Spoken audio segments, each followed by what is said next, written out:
Welcome to another episode of Healthcare Connections podcast, powered by Healthcare Compliance Pros.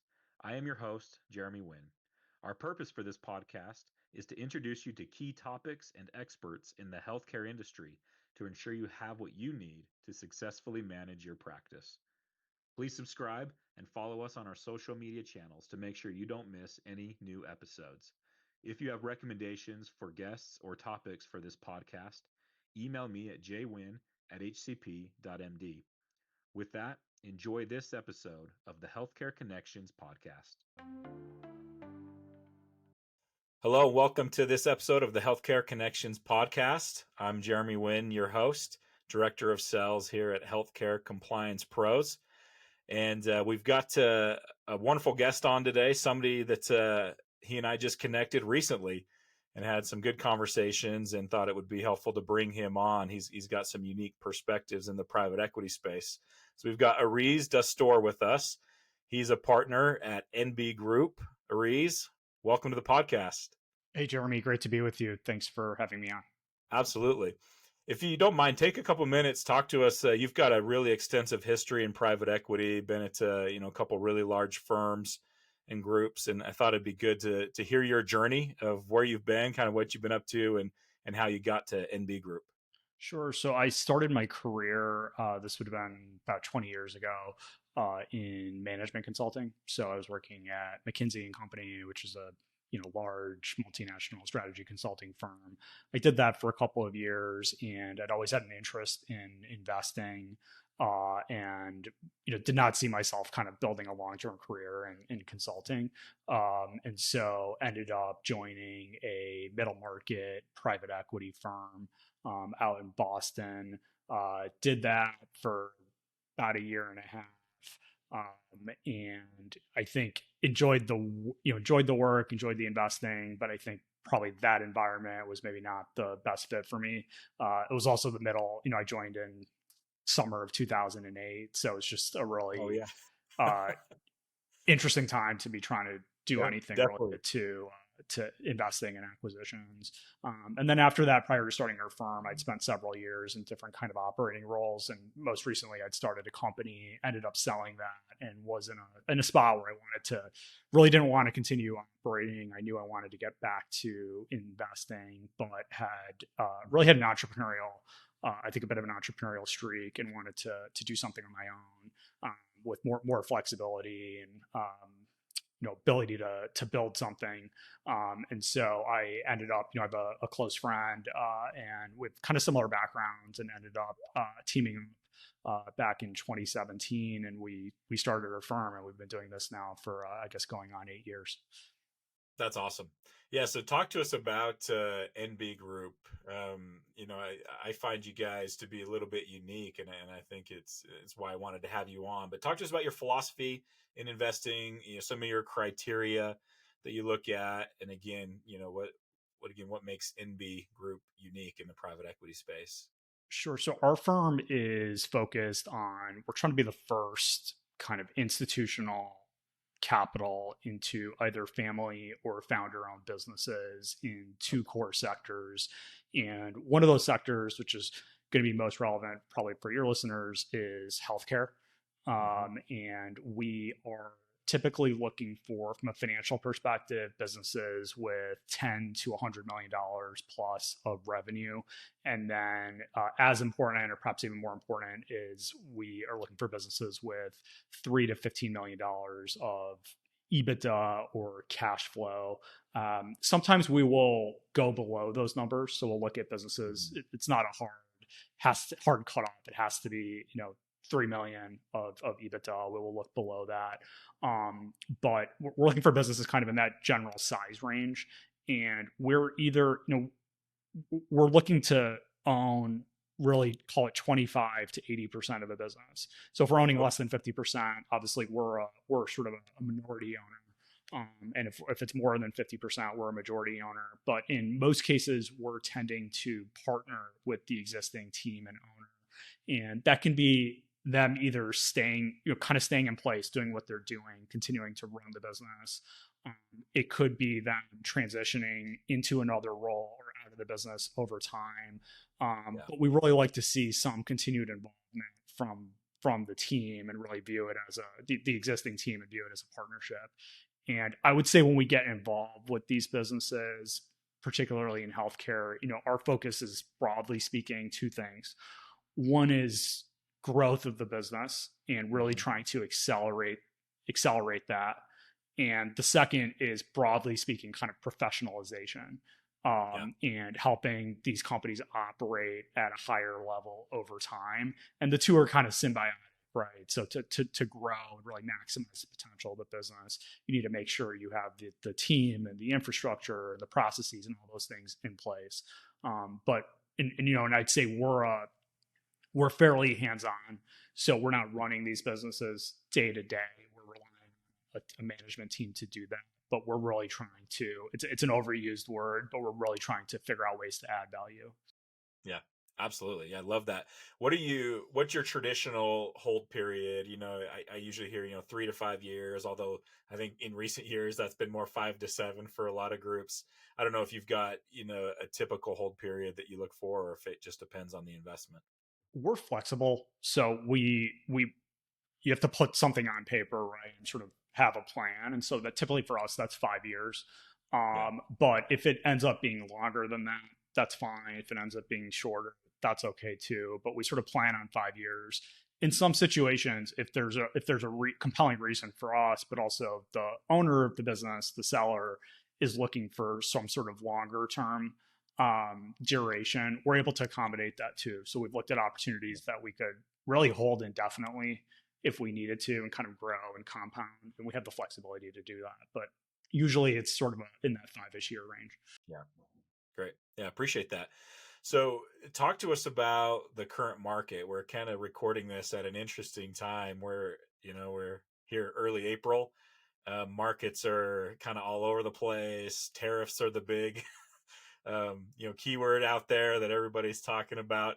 So, I'm curious, in the private equity space and particularly healthcare, let's focus maybe on what you're seeing in healthcare in general. What does the current market look like? Is it going as expected, or has it gone slower to start the year, or better? And then what are you anticipating over the coming months?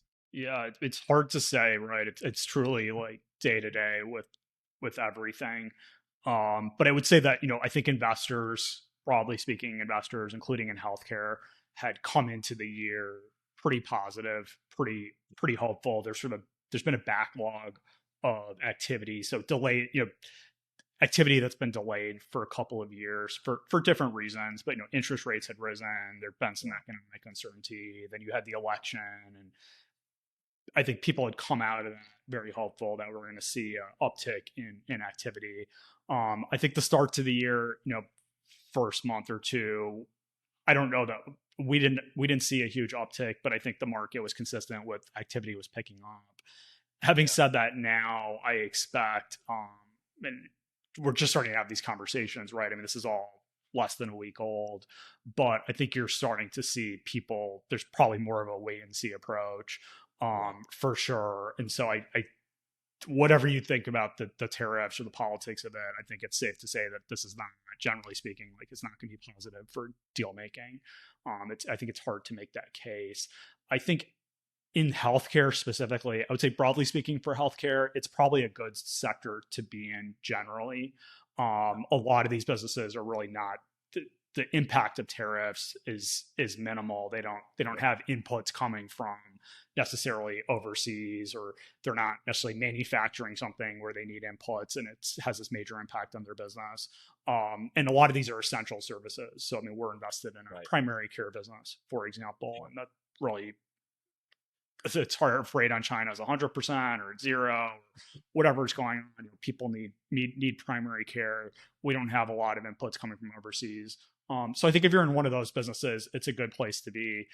Having said that, you have people that are, you know, just talking to a banker yesterday that has a business that makes specialized needles, and their primary place of production is China, and Yeah. that deal is probably going to get put on hold Yep. because there's so much uncertainty. So I think you can't overly generalize. It's going to be business to business, but I think you know there's going to be a general overhang over the market. If you're in a subsector of healthcare that is not directly affected by these tariffs, you're probably going to feel the impact of that overhang, but it's going to be much less than other sectors. Yeah. Yeah. It's in a previous life, I was in the world of philanthropy and did fundraising and investing and fundraising. Very similar. We used to always say, in bad times, people will give and people will invest. In good times, people will give, people invest. In uncertain times, they hold. And that's what I think what we're seeing right now, for sure. So yeah, it lines up really well with, my past experience. And look, if you have a good business and it's got a good business model, you know you're lowering costs for people, you're providing good patient care, whatever it is you're doing in healthcare, your business is growing, you're strengthening your team. You got to run your business, right, regardless of what's happening out there. I think there's a market for that. There always has been. It's a question of probably it's a question of timing.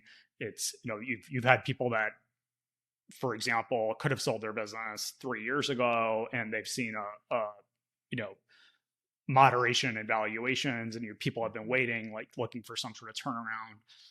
Maybe that's not going to happen, but that doesn't mean there's not an interest from buyers in your business Yeah. and helping you Yeah. grow it and all of that. It's just sometimes people might need to adjust expectations.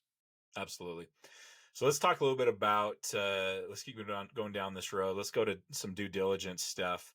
Um, again, we have a lot of clients, and many of them are part of large growing groups that are doing acquisitions. Many are private equity backed currently, but the majority of our clients aren't. They're solo practitioners, still privately owned, and those that may be looking at some point for a transaction.